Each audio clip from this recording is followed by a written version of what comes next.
Hey guys, this is Kim. Welcome back to Fables Stand. And today, in this video, I will be reacting to my Kickstarter campaign page that I did last year. And for those of you who don't know, I launched Way of the PANDA Tarot last year. I crowdfunded it on Kickstarter and it was a very successful campaign. 458 people showed up to back this campaign and brought it to life, and I'm just eternally indebted and grateful to that. Like, crowdfunding is just amazing, and being a creator is just amazing, and to feel the support of your community is just so amazing. And I'm launching another deck very soon, 2 weeks ish as of now. Might be a different time when I post this video because I just don't know when I'm going to edit it. Sometimes I film videos but never edit them because I don't have time. But hopefully I have time to edit this video and you actually get to see it. But I have a new deck coming out. It's called Spirit Machine Cards plus Oracle, a spread crafting deck for spiritual card slingers and truth seekers. So in short, it's a deck of cards, 86 cards in fact, that you can use to create spreads. Tarot spreads, Oracle spreads, spreads for whatever. On the fly. Basically, the idea is that you take out a spread, you take out a card, each card is a spread position, and you can just use it to arrange and consciously choose a spread template, or you can draw them blind. And this deck also doubles as an oracle deck, and you can also use it for journal prompts and lots of other things. So this is a test deck, and that is what the back looks like. Some just gorgeous pastel ice cream wonderland dream, and it has some darker cards too if you're not all about the love and light. There are some darker cards to appeal to your goth side or your shadow dark heavy side, because these are shadow war cards. So if you want to find out more about a deck, please visit my website or my campaign page if it's already up. Again, I don't know when I'm posting this video. But anyway, I thought I would react to my Kickstarter campaign page. Just kind of like comment on some of the things I did, things I would improve on, things I regret doing, or things I would do again. And just to give you like behind the scenes, and also just kind of entertain you with this fun vlog, and perhaps you will catch moments of my embarrassment as I pour my eyes over my past mistakes and lament over my incompetence, etc. Yeah, so it's gonna be a fun ride. And also, if you're someone if you're a fellow deck creator, you're launching, you're wondering about crowdfunding and maybe some of the things you should and should not do, then this video might be fun to watch. I also posted like a couple other videos about crowdfunding and publishing your deck. There's also a resource, the page on my website that for you to read. It's literally just free. I just put it up because I thought like everyone needs it, or just kind of like it's good to share. So make sure you visit all the stuff I posted if you're wondering. Just in the description box. But yeah, here we go. So we have the PANDA Tarot.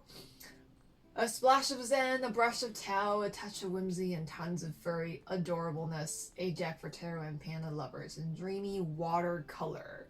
So this is not my campaign like cover photo at the time. I took this photo like after the campaign. It was after the fact. I think that was one of the things that you can still change when your campaign is over. I don't think you could change the content of your campaign. I'm not sure.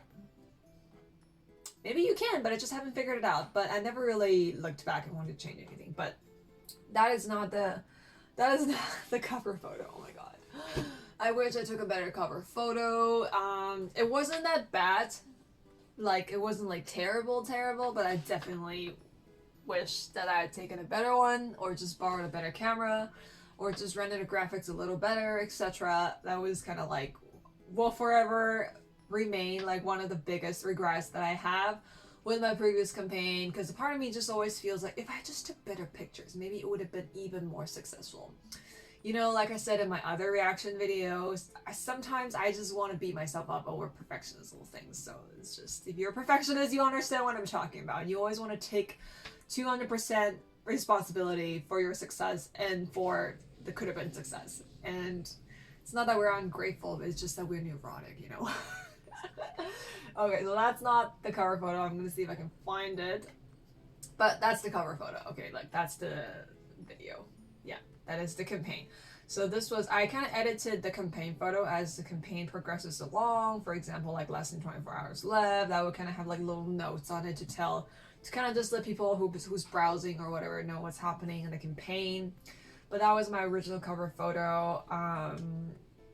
It was kind of like typical, like I said, I wish I'd taken like a better photo. And yeah, so exclusive Kickstarter edition. So I actually made that decision like halfway through the campaign, and I don't recommend doing it. And I do not recommend splitting your deck into multiple editions just on the fly, because it was definitely like, I wouldn't say like an impulsive decision, but it was I think it was a decision that I made because I lacked experience and foresight. But I lacked foresight because I didn't really know what I was getting into. But it wasn't that bad. I want to preface this by saying that it wasn't like the most terrible decision I've ever made, but it was just like a little inconvenient going into production with 2 different editions. So just to give you like a little background, when I was running, a few of my stretch goals for this Kickstarter campaign is unlocking bonus cards. And I decided that the bonus cards is going to be the exclusive Kickstarter edition. So there's going to be a Kickstarter edition, which has a green cover and 4 extra cards. And then there's going to be a regular edition, which I later named Dream Edition, which is going to have a blue cover and just 1 bonus card. So what I thought, I could encourage people to pledge to really show up for this campaign and just kind of like go out with a bang kind of thing. And I think to some extent it worked, because I definitely saw people, they dropped their pledges or they weren't sure, they would come back and pledge again knowing that this is going to be an exclusive deck. And I think it definitely encouraged more pledging, knowing that, okay, you're going to get 3 extra bonus cards and it's like a special edition. And then I thought it was a good idea because you really, you can really make the people who, because this was my first project, I really just wanted to be extra special, especially for the people that backed the project. I really wanted to be extra special, knowing that, okay, they showed up for my dream, they really helped this come true, and I really wanted to give back to them. I really wanted to create something like a unique edition for them. So I don't regret doing it, but it was just like, I probably won't do it again, just because like, it's just a lot of little inconvenient things. For example, going into production, I need to make 2 different covers. I need to like make sure that the files are correct. And then when it comes to logistics, when it comes like after production, when it's shipped to me, and then it was just like I don't know if it's transition or just kind of like managing the expectations or managing the little gap between the 2 editions, and how people were, oh, can I get this edition or can I get that edition or whatever. It was just like an ongoing episodes of inconvenience that don't really affect your life that much, but it's enough to be a thing that you constantly think about, if you know what I mean. It's a little incessant, right?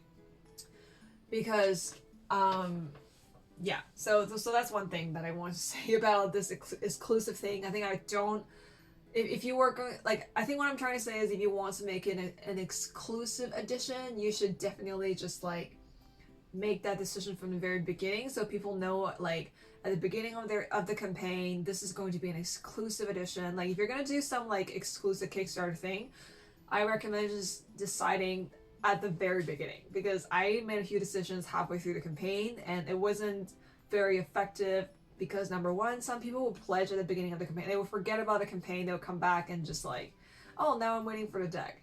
So, but some people are going to be involved with this campaign from beginning to end. They'll be like the people that will read every single one of your update. They would just follow along with the campaign. They're excited for the stretch goals. But I find that a big portion of people just pledged, which is amazing, and they would just go do something else or pledge for another campaign, or a lot of them didn't even know that a lot of the stretch goals were unlocked. Like, a lot of them didn't even know that there was this one stretch goal where everybody gets a free pouch. A lot of people didn't even know that happened. They just pledge and they would just leave the campaign, and then and then their credit card gets charged, etc. So I found like major decisions made during the campaign wasn't that effective because some people just wouldn't know about it. So if you want to like make an exclusive edition with bonus cards or with special specs or with a special discounted price or something, I would say you have to just make that decision from the very beginning of your campaign, so people would know. It's like they read your campaign page, they know what's going on, they can make their decision instead of like changing something halfway through. It wasn't like, for me, it wasn't like major changes that really, like, it didn't do any damage, like, if anything, it gave me you know, a lot of benefits still. It was a good thing that I did, but it was just like perpetually and mildly inconvenient. Like I said, it's like, it's not like a big thing that, you know, like a big screw up or whatever, but it was just like something that you constantly had to go back to and be like, oh yeah, like this is because I did that. So it wasn't like, you know, it's like if I were to grade that decision, it would be like a B, which is like, I don't know, which is like an Asian fail. I don't know. No, just kidding. But no, it's not a B. Like, now grading system doesn't really work with this one, but you know what I mean. Like, it wasn't. It's like, for in the future, in order to be more productive and effective and more streamlined, I wouldn't make a decision halfway through the campaign. Like, I think I would just try to make all the decisions at the beginning of the campaign.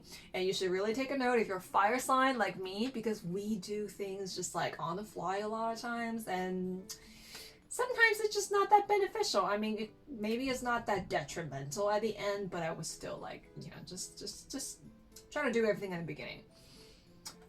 And yeah, that was my first photo. It's one of the photos that I regret taking. Like, I don't hate it as much now. I think I was just like being super perfectionist, like I said, but it's kind of like, I just wish I'd take better photos. Blah, blah, blah, blah, blah.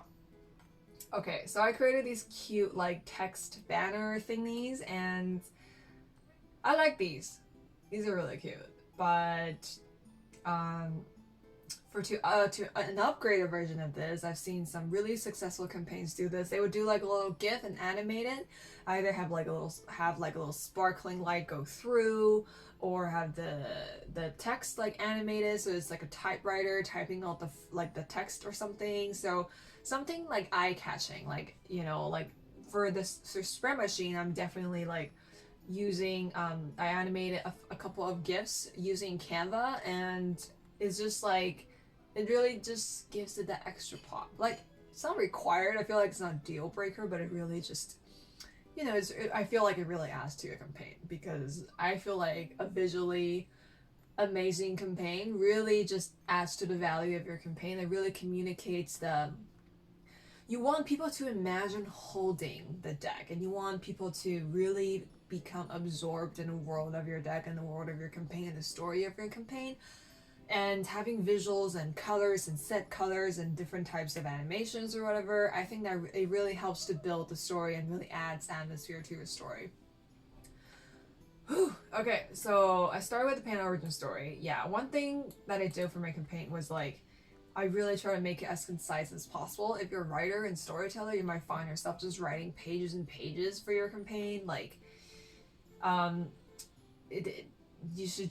you need to consider the attention span of modern urban first worlders. Like, I would, like, if I were to kind of condense, like, let me check if this is recording or not. Okay, it is. Just was paranoid. If I were to give you one advice on content, number one is just write everything out. You know, don't edit it, just get the draft out, and then just keep working on it. Just keep editing and make it as concise as possible. If you find yourself explaining your deck and it's like 6 paragraphs, cut it down to 2. Like, if you can do it in 1, perfect. Make it super skimmable, which is like kind of a bummer, because you want to tell the story, you want to maybe tap into your writing and imagery and metaphor and stuff like that. You want to write something inspirational, but the sooner the people who are looking at your page could understand what this deck is about, the faster they're going to pledge. So this is more like from a marketing perspective. But I also think, like, from a creator's perspective, I think it's important to communicate your idea. Like, that's why I suggest, like, just keep working on it, so you can really just distill and condense the essence of your deck. Like, it really helps when you know how to talk about your deck really fast. I think this is also one of the perks if you like promote earlier. If you start telling people about your deck earlier, you can really start to refine the language, and you know what this deck is, you know what the theme is, you can really talk about it like easily. So yeah, this wasn't that bad. I think I did pretty good. At first it was just like paragraphs, and I showed it to a friend of mine at a time, and then she said, this is way too long, no one's gonna read it. And I was like, yeah, fuck, it is kind of long. So if you're long, lengthy storyteller writer, just try to find like an air sign. Just tell them to give you some tough love. Okay, deck specs. Yeah, these are great. And then, yeah, this one is not too bad. I wish, like, the brightness is a little better. Like, this is kind of blurry. Yeah, I wish I paid attention to the resolution of the pictures. And then I added, some, like, digital photographs. Or digital pictures. Or, digital, blah, blah, blah, blah, blah, blah. Like, what's it called? Just pictures of the deck. And, that was a good decision because it really shows the cards, the art in detail, like, because my photography didn't really showcase that, so this really helped. But I would definitely try to change the background next time because this is like, wow. I probably would have put it, like, if I were to kind of package this campaign again, I would like get rid of this green, pastel green background and then put some watercolor behind it, add some text and sparkles, make it look nice, you know? Like, I couldn't just put like a card on the page because, you know, it's white background and then you wouldn't be able to see the edges of the card. And another thing I would do probably is to kind of trim the corners of the card so it looks like it has a rounded, like, you know, so it looks like it has a rounded edge. I would have just, you know, I would totally digitally edit that now. And by the way, this is TarotBot. This is a Kickstarter campaign that I backed, and it's super cool. It's like the steampunk retro tarot art, and it's all robots, which is really cool. You should totally check it out. But anyway, and I put all like the previews here. The previews are really tiny. Like, I think like I probably wouldn't. You know, some people want to see every single card of the deck, but I feel like you don't really need to show every single card of the deck, just because like. You want to maybe choose a few highlights, that the cards that you really love, that can really set the tone for your campaign. And I think it's like, I think it's fair that people want to like see every single card, but I also feel like I think there could be a little mystery, right? You also want to, like, when they receive the deck, there are cards that I haven't seen before, and they can still explore the deck and discover the deck. I feel like if it's all out, I feel like it's not a bad thing to have it all out, but I just feel like for me, like for my next campaign, I'm definitely not showing every single card because you want like, okay, so I love every single card in this deck equally. Like, obviously, you know, they're my panda babies, but you want like, they are like standout cards in every single deck, right? And you want those cards up front. It's kind of like when you're dancing and you're in a dance group, you don't want to be afraid to put the stars up front. Like, you usually see, like, in a dance group when they're performing, you will have one or two kind of leading dancers that are just up front all the time. They really define the tone of the group and they really set the tone. They really just like carry the group with their energy and vibe. I think it's the same thing with tarot decks. You want to like know what the star cards are, I think, and then just put them like at least like enlarged and just be the centerpiece of your page and just of your campaign, because they can be the spokesperson, or in my case, spokespanda. So yeah, like I think like I wouldn't probably just like show every single card. I think I might still do something like this if people ask. Like, it's not something I would say like hide it, because there's nothing to hide. Like, you're gonna like, this deck is going out, you know, there's really nothing to hide. Like, I'm not saying this from like an insecure place. I'm not saying like, oh, you should just hide it because there are cards that aren't as good or whatever. But I'm just saying, like, I think sometimes you want like to convey a clear sense of what the deck is. Like, it's good to kind of pick out the star cards. That's what I think. But then don't like, but like there's no need to, but then at the same time, like, there's no need to be defensive. And people ask, like, can I see the rest of your deck? Like, there's no reason to say no. Like, it's just, you know, like they could take a look. Like, I think just have that attitude, I guess. I think what I'm trying to say is I will highlight the deck better. I will definitely pick out cards and just kind of like bam, bam, bam, bam, and then the tone of the deck. Because sometimes when people look at every single card, it's kind of like a more distant sort of like perspective. But when you have like star cards up front that really set the tone for the deck, like, I think it's also just like back to effective communication. You will really want to communicate a tone of your deck in like just a few cards, and get people to pledge, right, and get people to understand what this deck is about. Yeah, so for me, like, every single card is on there. I remember somebody was like, 3 of Swords, a panda, a dead panda stabbed in the back. I can't. And I was just like, oh, it's like a metaphor, you know, like the swords are. I guess it looks like the panda's being stabbed. I think my artist was like, oh my god, Kim, this is a dead panda, and I was like, oh. It didn't occur to me that it was gruesome. I just thought that it was symbolically the swords, like in 3 of Swords, was stabbing into the book, you know. So it didn't occur to me that it was gruesome, but I guess some people found it that way. I think a couple of people were like, "This is why I'm not pledging for the deck because it's just too cruel," and I was like, "Ugh, oh, yeah," and I was just like, "Ugh, really?" But I understand, you know, like it's hard for me to see difficult images involving animals too, but I don't know, I just feel like it was more symbolic. But I made sure to write the story of Bailey, I think that's her name, Bailey, from 3 of Swords, to kind of just show that this is a symbolic heart piercing of the heart, that is the pain that I'm trying to convey. And yeah, and I remember when I was concepting this deck, I wanted this to be a very cute, very lighthearted, very heartwarming deck. But I also didn't want to like fluffify some of the heavier cards, such as Death, 3 of Swords, 10 of Swords.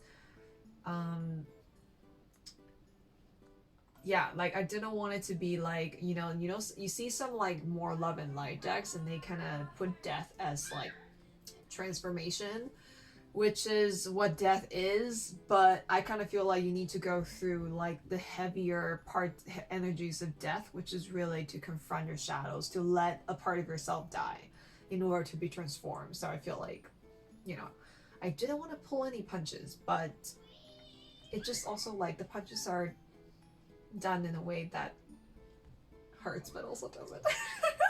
It's pandas, you can't hurt with pandas.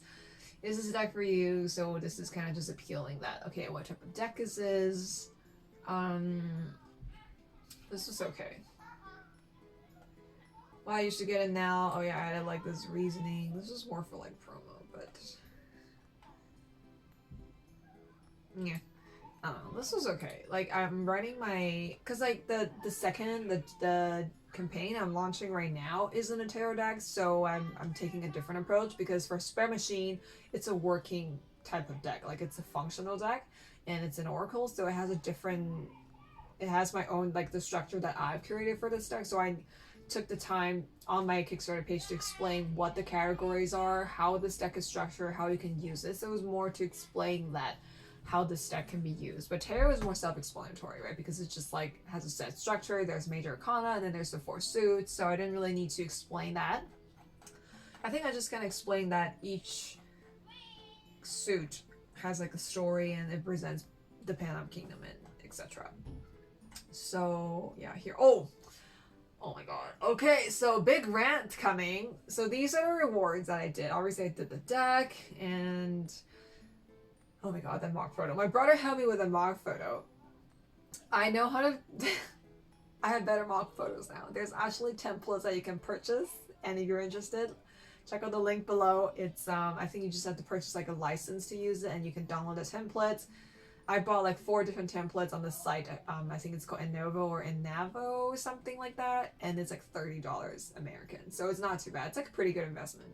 But yeah, I definitely have better mock-up photo skills now, but it wasn't too bad. This was okay. And oh my god, look at these photos.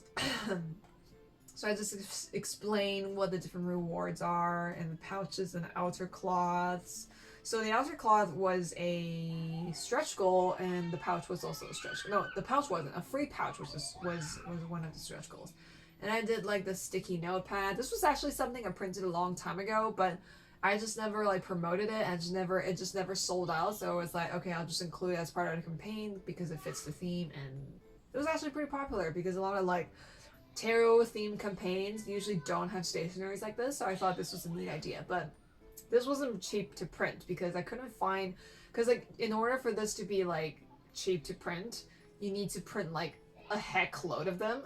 But I think I only printed like 100, and it was like it was like it was okay, but it was, I wouldn't do it again. Postcard prints. Oh my god, look at this. Look at this photo that's in my hands. Oh my god, this bookmark.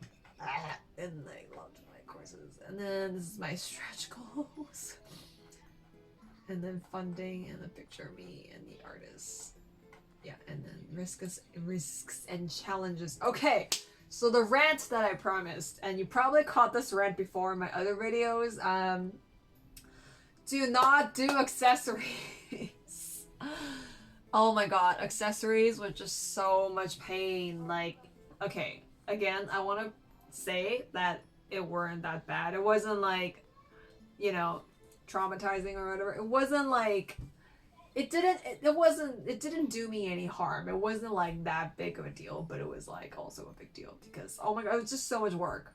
Okay, if you watch my other Kickstarter video, you would know that it's just, you have to design a thing, you have to find a manufacturer, you have to do the whole thing with purchase, and then you have to pay taxes or customs. It was just like a lot of steps, and I just feel like it was fun to concept these ideas, but it wasn't fun to really execute them because there were just so many steps. It took so much of my time where I could be working on the deck more, you know, or the book, because I was writing the book post campaign. It was like halfway done, but whatever. Actually, no, it was no way near halfway done because I ended up rewriting the book. Anyway, I will not do accessories again. Like for my upcoming project, I'm just not even bothered with accessories. Like no pouches, no cloths, no bookmarks. Maybe bookmarks as like a shipping, like, you know, for packaging, but definitely not as part of a reward because, oh my god, number one, obviously they cost money, and then if you feel like it's something worthy of your venture, then you should do it. I'm just telling you my experience, right? I think pouches okay. You know, I think pouches are fairly easy to manage. You just upload a design, print the pouch, and it's like a small accessory that's not too hard. Like, I would maybe consider pouches again, but in this campaign, I'm not doing any accessories because just overall, it's just a lot of work. Number one, it's a lot of work, as I've already established. Number two, you have to take all these mock-up photos, and it's just very annoying. And then I have to work with my artist to design. And don't get me wrong, it's very fun to work with her. It's very fun to design and to create these things, but it was just the production and the execution. And also, if you're just doing everything like in your house or in your apartment, or you have to stock everything. Like everything takes up space. Like on top of the decks, like my house is literally a warehouse. Like there's nowhere to sit. No, that's not true. Like there's nowhere to, okay, that's not true either. I just mean like there's just so many things piled up against the wall. Just boxes and packaging materials and pouches and cloths. It was just a lot, okay? It was just, honestly, like, I this is why I'm not doing any freaking accessories, because it was just a pain to pack. Especially, I allow people to do add-ons with the different accessories, and it's something that I'm happy that I got to allow that, like, I got to do for the people, and that they had a lot of options, that it could really expand their collection with the Panda, you know, with the Way of the Panda Tarot. But it was like, never again. Like, seriously, if you're gonna do a Kickstarter campaign, just do a pouch, that's it, or something. I would recommend just not doing them at all, because like you have to keep stock, you have to keep inventory, you have to stock them somewhere. It takes up space in your house. Unless you use the fulfillment center, then things might be easier for you. But it was just, oh my god, even just the admin and the logistic of going through with all the production of the anyway, I cannot complain about this enough. Like, I wouldn't do it again. I personally would not do accessories again unless it's absolutely necessary, and like just no. Like, this is why, like, my future campaigns, like my Spare Machine campaign, all the stretch goals involve no accessories, no more free pouches. I mean, it wasn't expensive to like include free pouches for the backers. It was just the admin and the logistics and the stocking and the inventory. It was just, oh, like, get me. Yeah. So if you're thinking of including accessories, like I said in my other video, I would suggest just like if you really want to do it, I mean, this is just my experience. I don't want to discourage people from ever doing accessories because I think they can be really fun, but just don't do that many. Don't. I did like postcard prints, bookmarks, stationery, pouch, cloth. I'm just like, oh my god, why did I do that? Stick with 1, 2 maximum, I would say. Like pouches are fairly easy. Cloths are a little harder because I find people buy pouches more with their decks compared to like a cloth or like a tarot cloth or mat. They are kind of like more niche, and it's already like it's like a niche within a niche. So I personally would just do a pouch if you really want to include some accessory. And yeah. And for guidebooks, I would say, oh, that's another video. Like, I think I won't get into this. Oh, I totally forgot to talk about my pledges.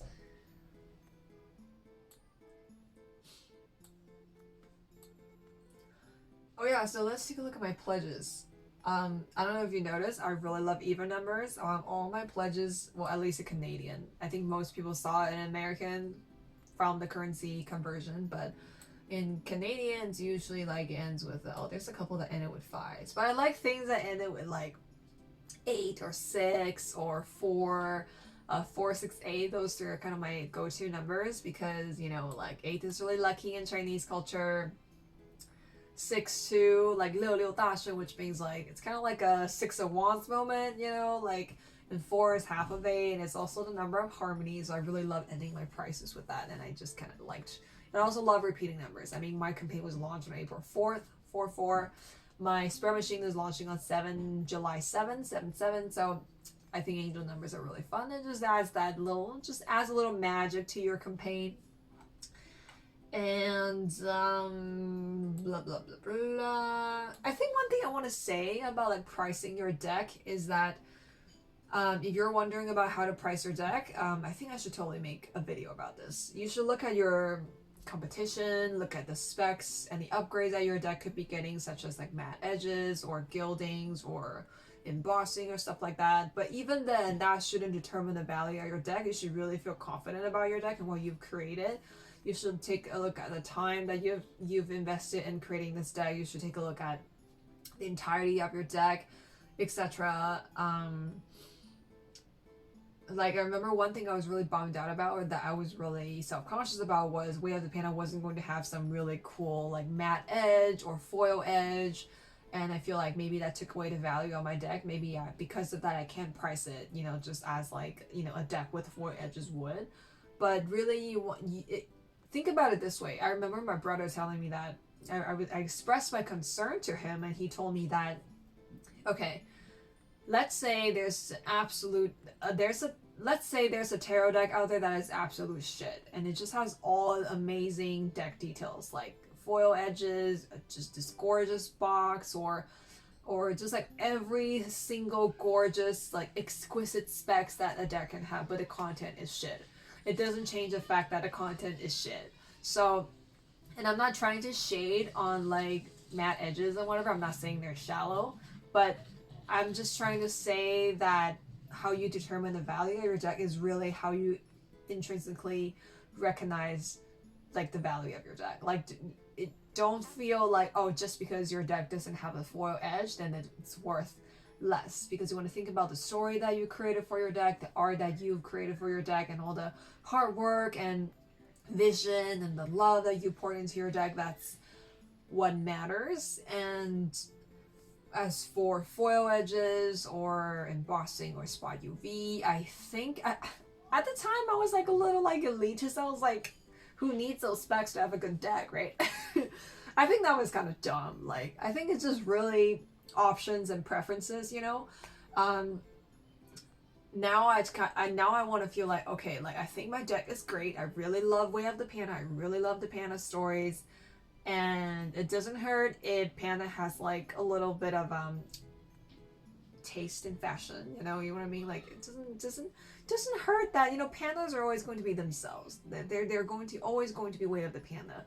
doesn't hurt if they have a fancy scarf on or some, just to dress up a little better, you know? Anything that makes me feel more confident, right? I'm not saying like that is the only thing that makes me feel confident, but I kind of have a different view now. Like I just feel like, okay, like it really, you know, it's packaging, right? You want to package something that's already great and make it even better. So that's kind of my view on like these foil edges and fancy stuff or whatever. But at the time, I definitely feel like, who needs that to have a great deck? Like, just because a deck has those things doesn't mean it's a good deck. I think I was being dumb. It was like a little judgmental on my part. Like, it really doesn't matter what you do with your deck or what a deck looks. Everyone has different preferences. Some people might care if a deck has foil edges or matte edges, but I feel like for the most part, people just want a deck for the deck, you know? Yeah, so that was a little rambly, but I hope you get my point. Like, if you're struggling with like, I was talking about prices, but if you're struggling with like how to price your deck, I think one thing to consider is the specs of your deck, but don't get too caught up with like, just because you don't have a foil edge, it needs to be priced lower or something. Like, really understand and see and recognize the value of your deck and really hold it to your heart.